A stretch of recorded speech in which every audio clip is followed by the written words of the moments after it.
नमस्कार मु मधुस्मिता गोटेट ओडिया चैनल आपण मानक स्वागत करछि।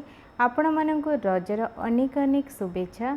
आमे समस्ते जानिछु जे एथर कोरोना वायरस पई कि समस्ते बहुत दुखी अछंती। रजरे भी आमे कोनोसी बंधु बांधव घर को जाई परिबानी कि बाहर को दोली खेलिया पे भी जाई परिबानी। केवल आमे ओडिसार पारंपरिक पिठापଣା बनै कि खुशी रे पूरा परिवार सहित खाई परिबा। आ केवल स्वादिष्ट पिठापଣା खाइकी ही आम एथर रज को एंजॉय करि परिबा। आपण माने मो चैनल रे सब प्रकार ओडिया पिठापଣାर रेसिपी पाइजिबे। ता पई कि केवल आपण को एतिकी करिया को पड़िबो जे आपण मो चैनल रो होम पेज को जिबे। तापर देखंतु ऊपर लाइन रे जो प्लेलिस्ट लिखाई छी सेथरे क्लिक करनबो। आ भितर बहुत गुडे फोल्डर अछि, ब्रेकफास्ट, डिनर, लंच, सेमती पिठा नामक गुडे फोल्डर अछि आ ताको क्लिक करनबो।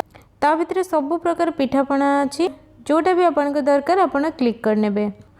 तो मो चैनल रे आपन अट्टा काकरा, मंडा पिठा, सुजी काकरा, चितो पिठा, पुर दिया चितो पिठा, इडली पिठा, बिरी चाउल पोड़ पिठा, पुर दिया चकुली पिठा, पियाज चकुली पिठा, पुर दिया इडली पिठा, मुआ पिठा, पुआ पिठा, चाउल जंता पोड़ पिठा इत्यादि रेसिपी पाई जिबे।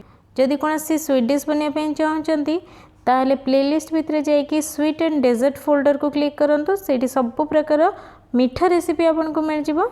आशा करछि आपण माने रजरे स्वादिष्ट व्यंजन सब बनैकी बहुत उपभोग करेंगे।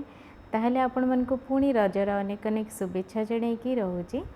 नमस्कार।